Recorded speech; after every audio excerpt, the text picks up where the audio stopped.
gue EVOS Farm dari season 4 sampai sekarang. Di M3 gue dukung penuh RRQ. Biar nambah piala internasional lagi untuk Indonesia. Hashtag FIFA Roar. FIFA Roar. Hashtag Indopride tentunya. FIFA Roar. Yes, itu dia. Karena balik lagi ya, aku pun selalu bilang siapapun perwakilan dari Indonesia itu nggak bakal mudah. Itu harus kita dukung. Makanya mau kalian dari fans tim mana, kalau ketika event internasional apalagi kelas dunia kayak M3, siapapun timnya berasal dan mewakilkan Indonesia. Yes, siapapun kalian backgroundnya, tolong dukung sepenuhnya. Titik. Itu dia. Dan kita akan mulai juga untuk Ben and Pick ini. Kalau misalkan melihat dari game pertama, masih tetap percaya untuk mengamankan si Esme-nya ya. Apalagi ini juga cukup berani dari, kalau misalkan gue ngelihat anak-anak Onyx PH ya dari RRQ, menurut lo Be, mending ilangin aja gak sih hero-hero yang early yang ngeselin ya? Early ngeselin? Apakah itu akan ini yang baru gue bilang kan. Apa? Kayak Lancelot? Yes, I mean kalau misalkan tadi dilihat dari game pertama ya, menurut gue early game-nya kan ngeselin banget tuh hero-hero early phase-nya. Oke. Kalau nggak diilangin, berarti ambil saja. Dan Albert yang langsung mengambil dan dibahaskan dengan Link, cukup berani. Oke, ini menarik banget. Kita tahu bahwa Lancelot itu early banget. Dan untuk follow off-nya melawan Lancelot itu akan ada di di benar-benar menit 15-an. Link itu baru berpotensi untuk mengcounter gameplay dari Lancelot. Bahkan untuk dari segi setup turtle, setup ke arah rotationnya, mungkin invade ke arah jungle, kita tahu Lancelot ini dari Albert mungkin lebih tepatnya akan benar-benar dituntut untuk bermain seagresif mungkin. Dengan Tonrosnya dia bisa mengamankan objektif lebih secure dibandingkan Link yang dengan Deviant Sword-nya Bung Cornet dan juga gue nih. Battle of Assassin ya ini. The Battle of Assassin. Aduh, kedua jungler handal yang ya kalau dilihat dari data ini adalah kedua jungler yang memiliki GPM tertinggi 11-12 nih. Benar. Selama penyelenggaraan M3 berlangsung ya, dari Albert maupun dari Kairi. Ya bahkan mereka juga sempat berfoto untuk bertukar baju kalau nggak salah ya. Jersey, ya nggak sih? Iya. Sempat bertemu juga ini kedua jungler. Your team is banning. Oke, Lunox di ban, apakah akan ada Rafaela juga yang diamankan? Tapi jujur ya, aku nggak tahu kenapa melihat Chow dari Onyx Filipina atau bahkan pemain Filipina itu emang dia merupakan hero wajib, emang. Tapi aku nggak tahu kenapa ini Baloiski atau yang dulu dikenal dengan nickname Grid itu benar-benar bisa bahkan membawa Chow-nya untuk sebagai roamer. Wow. Dan itu aku nggak tahu kenapa ya, invade-nya lumayan mengerikan. Walaupun sekarang Chow udah sedikit di nerf. Dari segi Jut Kunedunya harus kena ke arah hero dulu, baru dia ngereset Shunpo-nya. Yes, jadi di level 1 dia tidak akan sebegitu agresifnya. Cuma ya emang untuk dari segi jangkauan stun-nya lebih besar lagi. Dan ini dia pertanyaannya, apakah enggak Rafaela ternyata Farsha untuk High Ground Defender. Yes, High Ground Defender ini juga RRQ nge-ban karena Natalia mungkin mensignalkan dua hero tentunya yang tipis. Mungkin 1 MM tentunya untuk Bang Sin. Kemungkinan besar Clean masih terbuka. Dan Onyx PH udah nge-ban ke arah Lunox dan juga Aldous untuk tentunya memberi ruang bebas ke arah Uranus dan Lilia menjadi pilihannya. Ini Bang Sin seolah tidak diberikan untuk bermain seperti hero-hero fighter atau bahkan DPS melee dikarenakan ada Lilia. Jadi mau gak mau harus bermain hero range yang cukup jauh. Entah itu Clean atau Brody, menurutku lumayan bisa dioptimalkan untuk saat ini. Finn juga bisa go dengan Ruby sebagai roamer. Dan ini pertanyaannya adalah apa yang akan dimainkan oleh Clay ketika Lunox-nya juga sudah di-ban. Luoyi dan Clean. Oke, menarik banget mengingat Luoyi juga sangat amat mampu untuk melakukan teleportation dengan diversion pintu kemana saja. Nanti kita akan melihat pergerakan ganking kah akan dimainkan oleh teman-teman dari RRQ Hoshi dengan backstep movement. Tapi ternyata Matilda selaku roamer penutup dari teman-teman Onyx PH ketika nanti mungkin teman-teman dari Onyx PH ingin melakukan serangan dengan guided wing. Yes, ini bener banget. Kalau ngeliat dari komposisi RRQ, ini crowd controlnya mereka banyak. Mudah-mudahan di Land of Dawn mereka bisa yang namanya mengontrol pertandingan, mengontrol setup, team fight, dan menyamakan kedudukan 1-1. Sementara kalau ngelihat dari Onyx PH, ini mereka sebenarnya mainnya diving. Ada Chow, ada Matilda, ada Link, dan juga Uranus. Cuma Lilia doang yang bermain teritorial. Bermain dengan teritorial dengan backline. Yes, tapi inilah dia game kedua dari Best of 5 Series. Indonesia pasti tentunya masih mampu dan bisa untuk menyamakan kedudukan menjadi satu sama. Mengingat balik lagi akan ada 5 game yang kita mainkan untuk match upper bracket kali ini. RRQ Hoshi yang kehilangan game pertama. It's okay. Reset, spam hashtag Indopride sekarang juga tentunya. Tetap dukung tim Indonesia sampai nantinya menjadi juara di gelaran M3 World Championship kali ini. Langsung menuju ke game yang kedua. Yes, game yang kedua. Mari kita bersama-sama berdoa satu sama. Samakan kedudukan dan kembalikan keadaan. Indonesia harus tetap bisa semangat. Dan bahkan kita lihat juga dari heart rate yang sesuai dengan prediksi dari KB ya. Wah. Di arah tengah tapi tampaknya tetap memakai assassin, tidak memakai tank. Yes. Dan ini bakal berbahaya banget karena lihat Kairinya udah mulai di-engage di awal game. But it's okay. Hanya memberikan poking damage saja. Dan bahkan di arah bottom lane-nya Bang Sin. Ini Marky benar-benar meng-outplay pergerakannya. Ini dia yang aku sempat bilang sama Bung Cornet ya. Ketika mage di gold lane, tugasnya adalah melakukan poking damage ke arah paksa ke arah marksman-nya biar dia recall. Dan dia mengeluarkan battle spell. Bang Sin 2 menit ke depan tidak akan ada flicker. Yes. Dan kita lihat juga ini benar-benar di semua lane di sampingnya atau di side-nya. Asli. Benar-benar diberikan pressure. Antara di gold lane dan juga di XP lane-nya. Di kedua lane dan bahkan Finn-nya. Hati-hati. Cukup terharas di sana. Mungkin damage-nya cukup besar juga. Puncture kedua, ketiga, dapatkan keempatnya Kairi. Hati-hati Finn, masih dekat betul. Blazer Burst Blood yang didapatkan oleh seorang Kairi. Keempat pedang yang bahkan diamankan begitu saja. Tidak ada retribution dan bakal langsung disikir begitu saja oleh seorang cowoknya. Oh my god. Super dive dilakukan oleh Onyx PH dan bahkan mungkin RRQ Hoshi belum siap untuk menerima serangan tersebut. Dan kali ini 2-0 bahkan early aggression yang tadi udah sempat dibilang sama Goni terjadi bahkan di bawah menit yang ketiga. Wow, ini bahaya banget. Bahkan diving komposisinya langsung langsung dieksekusiin oleh teman-teman PH. Lagi dan lagi RRQ udah behind di early. Mereka harus lebih berhati-hati nih. Ini 3 menit ke depan. Yes, ini jadi mengingatkan game yang pertama yang dilakukan oleh Hatred. Ini cownya benar-benar flicker Jet Kundo ke arah Albert 2 game berturut-turut. Dan itu mengganggu banget untuk dapetin point kill. Bahkan tadi barusan tidak ada flicker Dwarf Dragon-nya.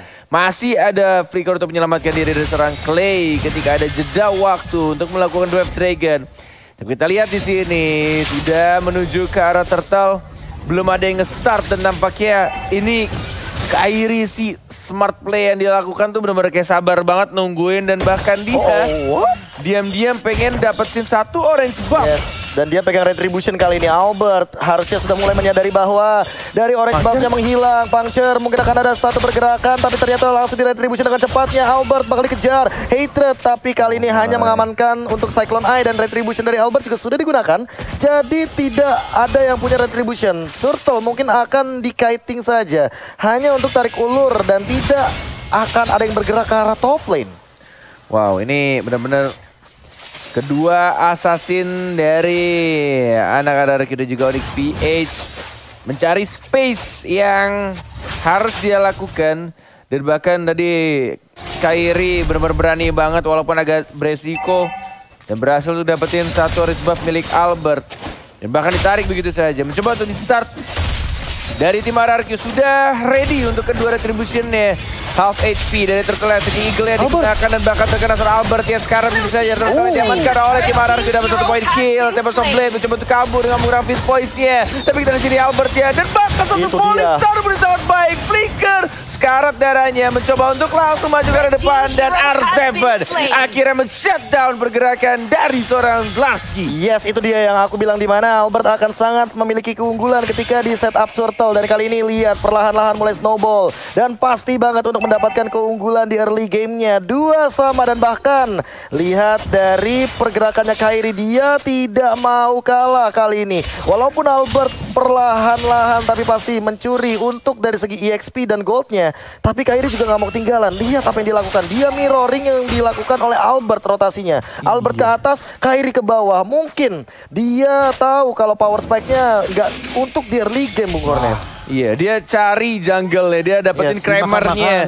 Bahkan yang dapat turtle dari RRQ tapi level 8 duluan justru dari Kairinya. Karena dia ya diam-diam lah, dia cari farmingan-farmingan yang menurutnya aman dan bisa dia ambil entah dari Kramer, entah dari Orange Buff atau dari Rock Ursa.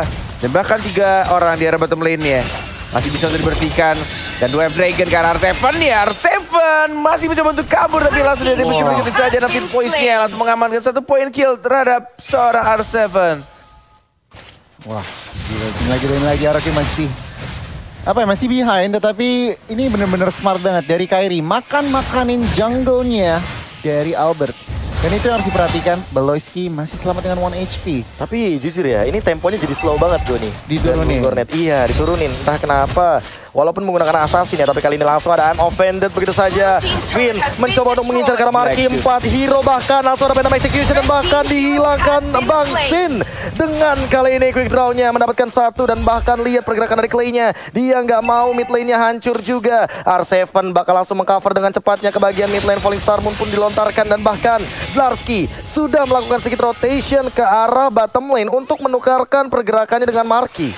Yes, langsung ditarik begitu saja, dan Wave Dragon nya cukup offside, dan bahkan dari Hatred-nya masih ada flicker untuk cabut, mencoba untuk dikejar atau tidak. Masih bisa di cover oleh seorang Matilda, dan sekarang malah Kairi-nya yang mencoba untuk men-setup turtle dan langsung mengajar seorang Finn-nya. Vendetta masih ditahan, belum dikeluarkan. Vendetta dihindari dengan menggunakan tempo split. Kairi mencoba untuk masuk ke arah turtle-nya dan langsung didistribusi begitu saja. Albert tidak berhasil untuk mendapatkan turtle-nya. Albert-nya terjebak dan langsung di shutdown. Kehilangan Albert, kehilangan 1 orang dari tim RRQ plus turtle-nya. Tapi langsung di trade oleh seorang R7.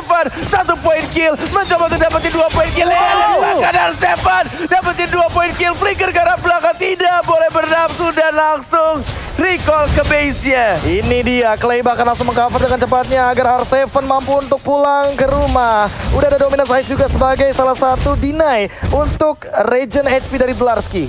Wow, R7 di sini mengembalikan, mencari kompensasi sedikit demi sedikit, tetapi positioning Clay, seorang Deden harus berhati-hati. Kalau dia tidak berhati-hati, akan dimakanin oleh Cho, Matilda, dan juga Link.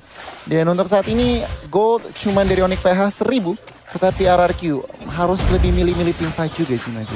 Lebih milih-milih teamfight. Kali ini Falling Star Moon digunakan, bahkan ada flicker juga dari Beloyski. Finn-nya apakah dia bakal mengincar ke arah depan, tapi kali ini lihat Marky. Dia hanya ngereset dari 1 Black Shield saja. Dlarsky juga dipaksa untuk mundur. Dan Albert kali ini mendapatkan 1 buff. Yes, itu dia power spike dari Kairi. Yang kali ini, Hatred ternyata yang malah melakukan split push. Memanfaatkan di mana posisi dari teman-teman RRQ Hoshi yang lebih dominan ke arah bottom lane karena purple buff dari Kairi sudah hilang. Yes, tidak ada purple buff. Purple buff dari Albert pun sudah mulai muncul. Walaupun berbeda 2K untuk goldnya, 25 detik lagi untuk turtle akan muncul. Ini turtle yang ketiga, dan bahkan kita lihat juga pergerakan di arah mid lane. Black Shoes yang digunakan, dan Black Shoes-nya tidak ada lagi. Langsung di shutdown begitu saja oleh anak-anak RRQ Hoshi. Mencoba untuk dapetin mid turret-nya kah? Karena sudah mulai dibersihkan atau menuju ke arah turtle dalam 5 detik lagi, tapi Hatred-nya masih sabar menunggu di rerumputan. Tidak ada yang lewat begitu saja, dan kali ini apakah Bang Sin bakal dikejar begitu saja. Flicker sudah digunakan, langsung Way of Dragon, dan bahkan Clay tidak mendapatkan ke arah Hatred. Dan bahkan di-cover dengan cepatnya. Bang Sin still alive, dan Albert akan fokus ke arah objektifnya. Walaupun kita bisa melihat di sini dari Onyx PS juga masih mencari kompensasi dengan melakukan split push Kairi. Oh my god, R7 Falling Star Moon kayaknya nggak bakal bisa di follow dengan cepat dan bakal back for safety. Albert pun udah punya Endless Battle sebagai salah satu item bonusnya ketika tadi Turtle sudah diamankan. Yes, ini benar-benar yang harus kita respect ya dari tim lawan, dari tim Onyx PH ketika Kairi sadar untuk Turtle sudah mulai dikuasain sama anak-anak RRQ. Dari kemungkinan yang bisa diambil adalah split push, dia langsung lompat pitch push ke arah bawah. Dengan split push walaupun belum didapatkan tengahnya. Draskinya ditarik, tidak dipersilahkan untuk menggunakan flicker, consecration dan lain-lainnya. Langsung dikomit untuk dapetin satu Ranus di arah tengah KB. Yes, dan ini bakal jadi bagus banget karena 8-5 bahkan kali ini sudah mulai dikejar dari segi gold leadingnya. Yes. Goni apakah kali ini harus terus-terusan melakukan pick off dari RRQ Hoshi? Wow, ini kalau ngelihat dari segi tempo permainannya mereka harus ngontrol lane-nya sih, lebih ke arah control lane-nya dulu karena tiba-tiba flickernya bagus banget dari Mark yang harus dikembangkan, tapi di sisi lain lihat Kairinya dia juga udah mulai kelihatan dan muncul lagi kali ini satu turret untuk RRQ Hoshi. Ini kalau ngelihat ya, Chow-nya udah ngumpulin BOD dengan High and Dry, Clay dan juga Sin. Ini bisa langsung di solo kill. Positioningnya lagi harus diperhatikan. Oke, Baloyski apakah bakal terculik lagi? Ternyata nggak dikasih untuk satu pergerakannya, tapi Flicker masih bisa digunakan Bang Sin. Play yang luar biasa. Circling Eagle tapi masih ada Bang Sin damage hanya by time saja. Bang Sin is back ya guys ya. Tapi kali ini Kairi 1v1 situation melawan R7. Dia membutuhkan si Helbert karena kali ini R7 sangat amat kuat dengan Frostmourne Shield-nya. Kelas banget flicker ke depan, and then dia skill 2 untuk menangkap pergerakan dari seorang Maltida. Ini dia replay yang dilakukan oleh Bang Sin. Sabar menunggu, set flicker, lompat, kena stun, and then langsung dipaksakan Circling Eagle dan dapetin poin kill ya Bang Sin. Wow. Oke, tapi kali ini lihat langsung ada pergerakan Ammo Bandit dan bahkan tembak softplay dipaksa. Finnya dalam ancaman, tapi langsung di follow up dengan cepat. Itu bahkan Finnya Marky mendapatkan 1-2 trigger ke arah belakang, tapi Clay-nya masih bisa survive. Albert mencoba untuk mengincar ke arah Dlarsky, tapi lihat Regen SP-nya dan bahkan ada dispersion rotation.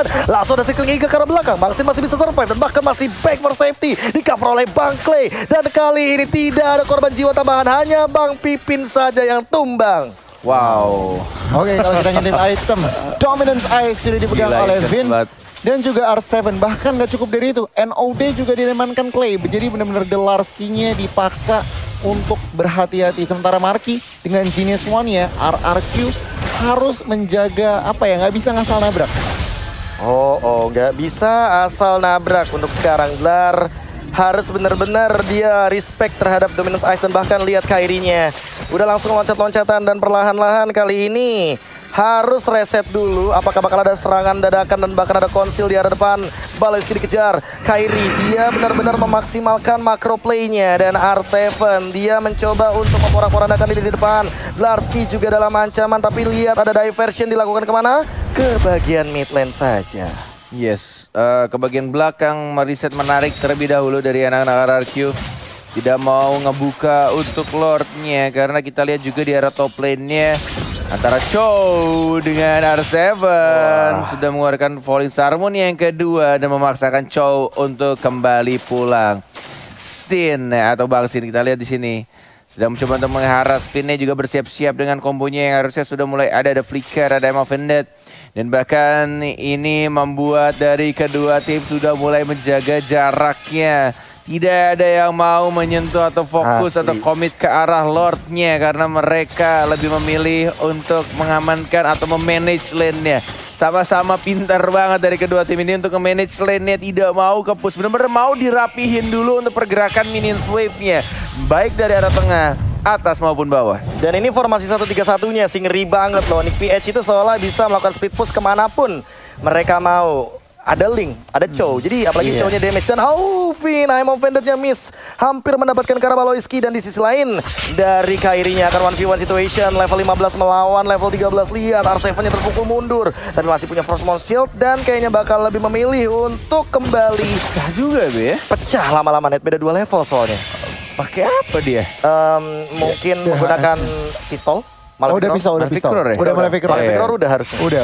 Jadi minimal kayak Dominance Ice gitu ya, tembus-tembus juga. Tapi Dlarsky ini dia formasi 1-3-1 yang dimainkan oleh Onyx PH, di mana mereka itu selalu memaksimalkan untuk clear wave minion di mid, dibiarin aja untuk Marky farming sendirian, dan nantinya Dlarsky, Hater dan Kairi yang akan melakukan rotasi secepat mungkin untuk melakukan individual push dan manage dari laning phase yang selalu di-mention sama Goni. Sampai titik ini, Sin dan juga Clay posisinya baik. Oh, ada opening Kali ini Oiski masih bisa survive sepertinya, nggak bakal bisa dengan cepatnya ditumbangkan karena masih ada absorb damage, dan Marky dia sudah mengetahui pergerakan dari Finn-nya, udah keluar dari I'm Offended-nya. Lihat Kairi juga udah mulai hadir. Bang Sin juga sudah mengetahui hal tersebut, langsung memberikan poking damage yang cukup tinggi. Ingat dari levelnya, Albert juga udah memiliki level 15, dan untuk sekarang Kairi dan Albert hanya tarik ulur main di jungle masing-masing untuk mengamankan purple dan orange buff-nya agar mereka tidak fall off ketika teamfight terjadi nanti. Yes. Ini benar-benar game yang cukup menarik dari kedua tim. Bahkan kita lihat juga dari anak-anak Araki Hoshi yang mencoba untuk melakukan penyerangan, tapi balik lagi yang dilakukan sama anak-anak Onyx PH terlalu banyak speed pusher. Dan bahkan kita lihat Dlarsky-nya sudah mulai ketahuan dan tidak mau commit dari anak-anak RRQ. Lebih baik untuk membersihkan minion saja di arah bottom lane-nya. Dlarsky hanya menyentuh ke arah Lord, mau ngebait kah? Masih sangat tebal, cukup tebal, plus ada Matilda juga. Ini bener-bener pair banget sih. Tapi balik lagi ada R7 yang minimal bisa ngambil absorb damage-nya, dan R7 ini kalau join team fight dia yang harusnya paling diperhatikan karena dari R7-nya sendiri bisa untuk teamfight jangka panjang. Oke. Serangan diversion, pintu kemana saja kali ini akan ada 4 hero sneaky peeky. Akankah Onyx PH terculik begitu saja? Dlarsky lewat, Baloyski juga lewat kali ini. Lihat, belum ada pergerakan. Trigger disiplinnya juga benar-benar bagus banget dari teman-teman Onyx PH dan Araki Hoshi. Langsung perlahan-lahan mainin rumput lagi. Clay udah mulai melihat ada purple buff yang mungkin sedang dihajar perlahan-lahan, tapi mid lane-nya juga harus dipertahankan. Yes, walaupun daerah turret tinggal sedikit dan daerah bottom lane-nya minion sudah mulai masuk ke arah turret ketiga. Harus kembali reposition, tapi dipaksakan perang di sana. Clay-nya flicker ke arah belakang dan langsung ditumbangkan dengan Tempest of Blade dari sana Kairi, dan bahkan I'm Offended dia tidak berhasil menarik satu orang pun KB. Dan kali ini Kairi-nya benar-benar bebas banget, 4 melawan 5. Apakah bakal dikontes? Karena Albert setengah darah begitu saja hilang. Ketika di sana ada pergerakan dari Marky, dan kali ini Baloyski-nya memporak-porandakan formasi di mid lane. Bang Sin mencoba untuk memberikan poke damage, tapi ternyata Dlarsky cukup strong di lini depan. Walaupun ada pergerakan live drain, tapi cuek. Baloyski mencoba untuk mengcover, dan Lord-nya bakal diamankan tanpa adanya kontes di menit yang ke-16. Lihat Dlarsky bahkan tidak nge-trigger dari concentration-nya. Yes, itu dia. Ketika satu orang sudah terculik dan ini dilakukan oleh anak-anak RRQ, ya sudah ikhlaskanlah untuk Lord-nya. Yang penting bisa mempertahankan untuk next team fight-nya. Flicker sudah digunakan, satu Falling Star Moon ke arah Baloyski, tapi lagi-lagi ini damage dari Lilianya sakit banget sih. Dia nge-backup untuk pergerakan dari seorang R7. Iya, ngomong-ngomongin soal Marky memang sakit banget karena apa? Genius One-nya udah jadi, dan meskipun dari statistik nggak kelihatan impact-nya, tetapi itu yang bikin banyak RRQ nggak jadi komit gitu. Zoningan, apalagi udah Divine Blade. Wah, ini susah banget untuk masuk, terutama dari seorang Finn. Oke, Finn harus lebih berhati-hati. Athena Shield-nya udah ke-trigger, dan bahkan ada satu Black Shoes sudah digunakan. Lord-nya akan berlenggang leha di arah bottom lane. Kali ini bahkan Dlarsky melakukan blocking minion dengan sangat amat percaya diri di depan sana. Albert juga harus lebih berhati-hati karena kali ini dia bakal coba untuk di-engage R7. Bakal ada 1v2 situation di arah top lane, tapi kali ini tidak akan kenapa-napa. Mid lane sudah dihancurkan, bottom juga sudah hilang. Kali ini bahkan Kairi-nya lebih memaksa untuk mendapatkan satu, tapi Finn flickernya tidak kena, dan Falling Star Moon juga tidak ada target di arah belakang sana. R7 sendirian mencoba untuk kiting yang terjadi terkena efek slow juga. R7 belum mengeluarkan dari segi flick out-nya, tapi kali ini Marky bakal ditumbangkan. Retribution. Kali ini Albert mendapatkan 1 poin kill-nya, dan Onyx PH harus mundur perlahan-lahan. Apakah ada diversion? Apakah akan ada HBD? Surprise Kairi bakal ditumbangkan tapi enggak. Tempest of Blade dan dia masih menggocek ke arah depan. Lihat Kairi fast hang dan dia masih survive Bung Cornet. Gila. Ketika serangan kejutan pun belum bisa berhasil menumbangkan Kairi. Dia langsung Tempest of Blade dapetin pedangnya Vince Poise. Kabur ke tembok satu dan yang lainnya menuju langsung ke arah orange buff. Ini benar-benar definisi dari fast hand si bocah Kairi. Gokil, men. Dan bahkan kita lihat satu item pendek dan Larski-nya tidak bisa bertahan. Langsung ke arah 2 tapi masih ada flicker ke arah belakang juga dari Larski-nya. Mencoba untuk dapetin satu purple buff dari Albert yang mencoba untuk nge-trade dari seorang Harriet-nya. Harriet-nya ditendang itu saja ke arah R7. Tapi tampaknya di sini masih belum bisa dapetin satu poin kill. Albert dapat satu poin kill justru ke arah seorang Marky. Tuan muda Albert mencoba untuk menculik satu demi satu dan Kairi. Dia masih mainin dari macro play-nya. Bahkan lihat dia menghadang di depan recall back for safety. Karena dia tahu mungkin purple buff-nya sesaat lagi akan hilang. Karena yang dia pegang itu adalah purple buff dari dari RRQ Hoshi di bagian top jungle. Gila, permainan bus nih. Lihat yang dilakukan. Tidak ada flicker, sudah ada informasi dan langsung diajar begitu saja. Omit ke arah seorang Matildanya. Diamankan, disekir begitu saja oleh seorang Clay. Dalam 47 detik lagi, Lord akan muncul dan kita lihat permainan dari Argoji mulai pelan-pelan membalaskan apa yang terjadi. Menuju ke arah mid lane juga fokus dari serang Finn-nya untuk dapetin turret yang dirasakan. Dan masih ada Don Run Wolf King-nya. Dari seorang Finn masih tetap ingin mendapatkan turret di arah top lane tanpa bantuan Lord. Mencoba untuk men-setup kembali. Belum ada tarikan dari seorang Finn, tapi Bangsine sekarang. Oh my god. Langsung didapatkan begitu saja immortality yang pecah juga dari seorang Finn-nya. Dan Sin 50 detik kematiannya KB. Yes, Larski masih mencoba untuk bertahan. Dikejar tentunya dengan Ionic Edge. Tapi kali ini Clay, dia menggunakan diversion untuk mundur ke arah belakang. Pintu kemana saja, 4 detik bahkan kali ini Lord-nya sudah mulai terlihat. Albert harus lebih berhati-hati. Larski kali ini udah mulai muncul. Dealing damage per second-nya udah hilang. Bangsin untuk 25 detik ke depan. Dan Lord sudah up, Goni. Wow, ini harus diperhatikan. Jadi sayang banget baru mau bilang kalau Zen itu positioningnya masih sangat on point. Belum terpick off, tetapi sayangnya akhirnya Onyx PH mendapatkan celah untuk pick off seorang Sin lagi dan lagi. Onyx PH akan mendapatkan Lord 4 versus 5 situation. Oke, Larski sendirian di depan. Apakah bakal nge-trigger dari Clay-nya? Dia nggak mau kalau Clay-nya teleportation. 4 member dari Onyx PH malah fokus ke arah Lord dan tidak akan bisa dikontes kali ini untuk Lord yang kedua. Wow, tidak ada lagi pertahanan turret dari anak-anak RRQ Hoshi. Tapi mereka full member, 5-5-nya sudah kembali hidup. Albert mencoba untuk dapetin satu purple buff-nya yang mungkin akan didapatkan dengan mudah. Lord-nya juga mungkin kita lihat akan muncul sebentar lagi di arah mid lane-nya. Mencoba untuk kali ini kita lihat sang raja dari segala raja RRQ harus mempertahankan Lord yang sudah mulai berjalan di arah tengah.